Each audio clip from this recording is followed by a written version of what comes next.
Gopinath മുതുകാടും magic പ്ലാനറ്റും ഭാഗം 2. അദ്ദേഹത്തിൻ്റെ സ്ഥാപനത്തെക്കുറിച്ചുള്ള ആദ്യ വീഡിയോ ഞങ്ങൾ കഴിഞ്ഞ ദിവസം കൊടുത്തിരുന്നു. ആമുഖമായിട്ട് ചില കാര്യങ്ങൾ പറഞ്ഞിരുന്നു. ഇന്നിപ്പോൾ ഞങ്ങൾ കുറച്ചുകൂടെ അതിൻ്റെ ആഴത്തിലേക്ക് പോയിട്ട് ചില കാര്യങ്ങൾ സൂചിപ്പിക്കുകയാണ്. ഇപ്പം ഞങ്ങൾ മുതുകാടിനെതിരെ ഇങ്ങനൊരു വീഡിയോ ചെയ്യുമ്പോൾ പലരും നമ്മളെ എതിർക്കാൻ സാധ്യതയുണ്ട്. ഞങ്ങൾ പറയുന്ന ചില സത്യങ്ങൾ അപ്രിയ സത്യങ്ങളായിട്ട് അവർക്ക് തോന്നും. പക്ഷേ സത്യങ്ങൾ അപ്രിയ സത്യങ്ങളും സത്യങ്ങളാണ്. അതും നമ്മൾ പറയാതിരിക്കാൻ വയ്യ. അത് ലെഫ്റ്റ് റൈറ്റ് വോയിസിൻ്റെ നിലപാടാണ്. അതുകൊണ്ട് പറയുകയാണ്, ഗോപിനാഥ് മുതുകാട് ചെയ്തുകൊണ്ടിരിക്കുന്ന ക്രിമിനൽ കുറ്റം കൂടിയാണ്. രാജ്യത്തെയോ രാജ്യാന്തര തലത്തിലോ ഉള്ള ഈ ഭിന്നശേഷിക്കാരായ കുട്ടികളെയും ഓട്ടിസം ബാധിച്ച കുട്ടികളെയും പരിപാലിക്കേണ്ടുന്ന നിയമങ്ങളെല്ലാം ലംഘിച്ചുകൊണ്ടുള്ള പ്രവർത്തനങ്ങളാണ് ഗോപിനാഥ് മുതുകാട് ചെയ്തുകൊണ്ടിരിക്കുന്നത്. ഇത് പറയുമ്പോൾ പെട്ടെന്ന് ആൾക്കാർക്കൊരു പ്രശ്നം തോന്നി. എന്താ ഇങ്ങനെ അങ്ങേരെ പറ്റി, അങ്ങേരെ എന്തോ വലിയ ഇത്രയും സേവനം ചെയ്യുന്ന ഒരാളെ പറ്റി ഇങ്ങനെ പറയാൻ ശരിയാണോ? അതേപ്പറ്റി ഞങ്ങൾ പറയാൻ വരുന്നത്.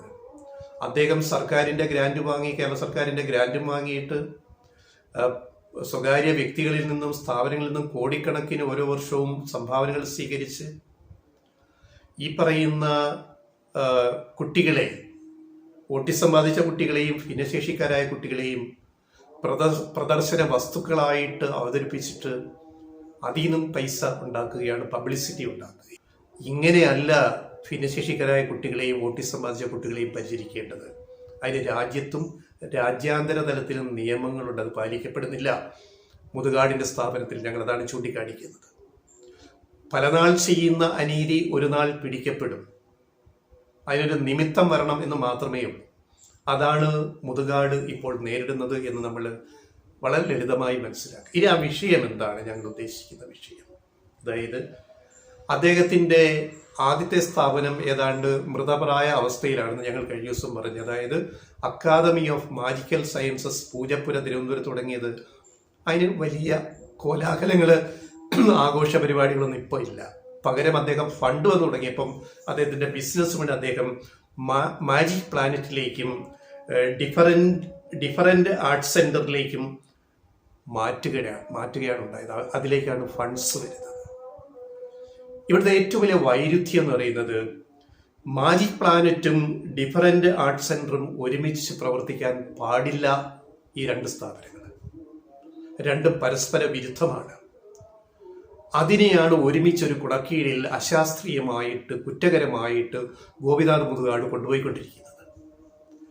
എന്താണ് മാജിക് പ്ലാനറ്റ്? അതൊരു എൻ്റർടൈൻമെൻറ്റ് ബിസിനസ്സാണ്, ഒരു പെർഫോമൻസ് ബിസിനസ്സാണ്. അതിൻ്റെ പ്രധാന പെർഫോമർ, സ്റ്റേജ് ഷോമേൻ ആണ് മാജിക് പ്ലാനറ്റിൻ്റെ മുതുകാട്, ഗോപിനാഥ് മുതുകാട്. അതിൽ നിന്ന് വരുമാനം ഉണ്ടാക്കുകയാണ് കുട്ടികളെ പ്രദർശിപ്പിച്ചിട്ട്. അത് നിയമവിരുദ്ധമാണ്. രാജ്യാന്തര തലത്തിലോ രാജ്യത്തോ ഒരാളുടെയും ദൃശ്യങ്ങൾ, ഫോട്ടോയോ ദൃശ്യങ്ങളോ ആളിൻ്റെ എഴുതി വാങ്ങിയ സമ്മതപത്രമില്ലാതെ പ്രദർശിപ്പിക്കാൻ പാടില്ല. പൊതു ഇടങ്ങളിൽ, പബ്ലിക് ഡൊമൈൻ എന്ന് പറയുന്നത്, ആ പൊതു ഇടങ്ങളിൽ മാധ്യമങ്ങൾ വരും, സ്റ്റേജ് ഷോ വരും, അതുപോലെ സോഷ്യൽ മീഡിയ വരും, ഇൻ്റർനെറ്റ് വരും. ഇവരുടെ സമ്മതം വാങ്ങാതെ ഇവരുടെ ദൃശ്യങ്ങൾ കാണിച്ചിട്ട് അതിനെ മാർക്കറ്റ് ചെയ്യുന്ന ഒരു തീം പാർക്ക് മാജിക് പ്ലാനറ്റ് പൈസ ഉണ്ടാക്കുന്ന ഒരു ബിസിനസ്സാണത്. അതും ഡിഫറൻറ്റ് ആർട്സ് സെൻറ്ററും തമ്മിൽ എങ്ങനെയാണ് ചേർന്ന് പോവുക? ഡിഫറൻറ്റ് ആർട്സ് സെൻറ്റർ ഇവരുടെ കഴിവുകൾ, നൈപുണ്യം, ശേഷി, സ്കില്ല് വർദ്ധിപ്പിക്കാനുള്ളത് എന്ന് പറയുമ്പോൾ ആ ഉദ്ദേശശുദ്ധിയെ നമ്മൾ മാനിക്കാം. പക്ഷെ ഒരിക്കലും ഇത് രണ്ടും കൂടി മിക്സപ്പ് ചെയ്യാൻ പാടില്ല. ഗോപിനാഥ് മുതുകാട്, നിങ്ങൾ ചെയ്യുന്നത് നിയമവിരുദ്ധമാണ്. നിങ്ങൾക്കെതിരെ ക്രിമിനൽ കേസ് എടുക്കാവുന്ന കുറ്റമാണിത്. ഇത് ചൂണ്ടിക്കാണിക്കുമ്പോൾ ഈ അപ്രിയ സത്യം ചിലർക്ക് പെട്ടെന്ന് ദഹിക്കാൻ ബുദ്ധിമുട്ടാകും. പക്ഷെ ശാന്തമായി, സ്വച്ഛന്തമായി, സ്വസ്ഥമായി ഞങ്ങൾ ഈ പറയുന്ന കാര്യങ്ങൾ ശരിയാണോ എന്ന് ആലോചിക്കും. അപ്പം അവിടെ തനി കച്ചവടമാണ് നടക്കുന്നത്. അത് എത്ര നാൾ നമുക്കിങ്ങനെ അനുവദിച്ച് മുന്നോട്ട് കൊണ്ടുപോകാൻ പറ്റും? അദ്ദേഹം അത് അവസാനിപ്പിക്കണം. അദ്ദേഹം മാജിക് പ്ലാനറ്റിനെ ഒരു പെർഫോമൻസ് ലെവൽ സ്റ്റേജ് ഷോ, പിന്നെ ബിസിനസ്സായിട്ട്, എൻ്റർടൈൻമെൻറ്റ് ബിസിനസ്സായിട്ട് മാറ്റി നിർത്തിയിട്ട് മറ്റേ സെൻറ്റർ കുട്ടികളുടെ ക്ഷേമത്തിന് വേണ്ടി വികസിപ്പിക്കുകയാണ് അടിയന്തരമായിട്ട് ചെയ്യേണ്ടത്.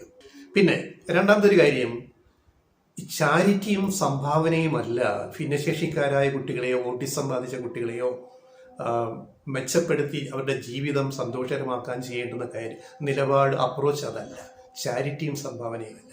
അത് മനുഷ്യാവകാശത്തിലൂന്നിയ ഒരു ഹ്യൂമൻ റൈറ്റ് അപ്രോച്ചാണ് അതിൻ്റെ അകത്ത് വേണ്ടത് എന്ന് രാജ്യാന്തര നിയമങ്ങളും UN നിയമങ്ങളും നമ്മുടെ രാജ്യത്തെ നിയമങ്ങളും ചൂണ്ടിക്കാണിക്കുന്നുണ്ട്. അതിവിടെ പാലിക്കപ്പെടുന്നില്ല എന്ന വളരെ ഗൗരവമുള്ള ഒരു പ്രശ്നമാണ് ഗോപിനാഥ് മുതുകാട് നേരിടുന്നത്.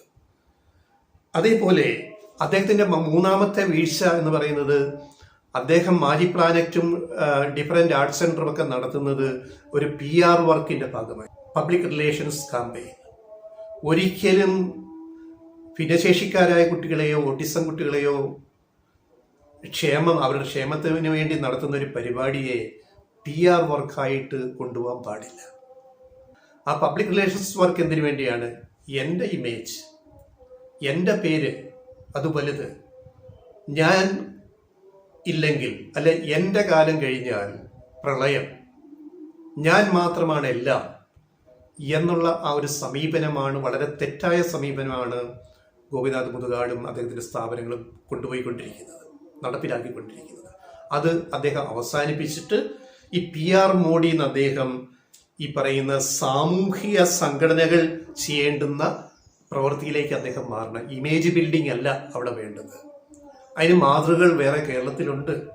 ഞങ്ങൾ കഴിഞ്ഞ വീഡിയോയിൽ പറഞ്ഞ ഒരു സംഘടന, രക്ഷിതാക്കൾ നേരിട്ട് നടത്തുന്ന വളരെ മാതൃകാപരമായ ഓട്ടിസം സ്കൂള്, ഏഞ്ചൽസ് സെക്കൻഡ് ഹോമിനെ പറ്റി ഏഞ്ചൽസ് വേൾഡ് ദ സെക്കൻഡ് ഹോമിനെ പറ്റി ഞങ്ങൾ പറഞ്ഞു. ഇതുപോലെ വേറെ സ്ഥാപനങ്ങൾ നിശബ്ദമായിട്ട് ഇവിടെ പ്രവർത്തിക്കുന്നുണ്ട്. നിഷിനെ മുന്നോട്ട് കൊണ്ടുവന്ന national institute of speech and hearing കൊണ്ടുവന്ന ടെക്നോ പാർക്കിലെ ആദ്യ CEO വിജയരാഘവൻ സാറിൻ്റെ ഇപ്പോഴത്തെ സ്ഥാപനം, ഒരു പബ്ലിസിറ്റിയും അദ്ദേഹം ആരോടും ചോദിച്ചു വാങ്ങുന്നില്ല, ഒരു മാർക്കറ്റിങ്ങും അദ്ദേഹം നടത്തുന്നില്ല. മുതുകാട് ചെയ്യുന്നതിനേക്കാൾ വളരെ മഹത്തരമായ സേവനങ്ങൾ ചെയ്യുന്നവർ ഈ നാട്ടിലുണ്ട്. ഞാൻ ആ 2 ഉദാഹരണങ്ങൾ ഞങ്ങൾ ഈ പറഞ്ഞത്, ഏഞ്ചൽസ് വേൾഡും വിജയരാഘവൻ സാറും നടത്തുന്ന പ്രവർത്തനങ്ങൾ. ഇത് തനി കച്ചവടത്തിലേക്കല്ലേ കൊണ്ടുപോകുന്നത് മാജിക് പ്ലാനറ്റ്? ഇതാണോ സേവനം? കുട്ടികളെ ഷോ പീസുകളായിട്ട് അവതരിപ്പിക്കുന്നതാണോ സേവനം? അപ്പം ഞാനാണ് മിടുക്കൻ, ഇതെല്ലാം എൻ്റെ ഒരു നേട്ടമാണ്, എനിക്ക് ശേഷം പിന്നെ ആരുമില്ല, ഞാനാണല്ല എനിക്ക് ശേഷം പ്രളയം എന്നൊക്കെ പറഞ്ഞിട്ട് ഈ രീതിയിൽ മാപ്രകളുടെ കൂടെ പിന്തുണയോട്, മാപ്രകളുടെ ഒരു സൃഷ്ടി കൂടിയാണ് ഗോപിനാഥ് മുതുകാട് എന്ന് പരോക്ഷമായിട്ട് പറയാൻ പറ്റും. അദ്ദേഹം മാധ്യമങ്ങളുമായിട്ട്, മാധ്യമ പ്രവർത്തകരുമായിട്ട് വളരെ അടുത്ത ബന്ധം പുലർത്തുന്നത് ഈ PR വർക്കിൻ്റെ ഭാഗമാണ്. അപ്പം ഇതിവിടെ തീരുന്നില്ല. 2ാം ഭാഗത്ത് ഞങ്ങൾ കുറച്ചുകൂടി കാര്യങ്ങൾ പറഞ്ഞതാണ്. ഇനി ഇത്തരം തട്ടിപ്പുകൾ നടത്തുന്ന വേറെ ചിലരെ പറ്റി കൂടി സേവനം എന്ന് പറഞ്ഞിട്ട് അതിൻ്റെ ചില വിശദാംശങ്ങൾ ഞങ്ങളുടെ 3ാം ഭാഗത്തിൽ ഞങ്ങൾ പറയാൻ ഉദ്ദേശിക്കുന്നു.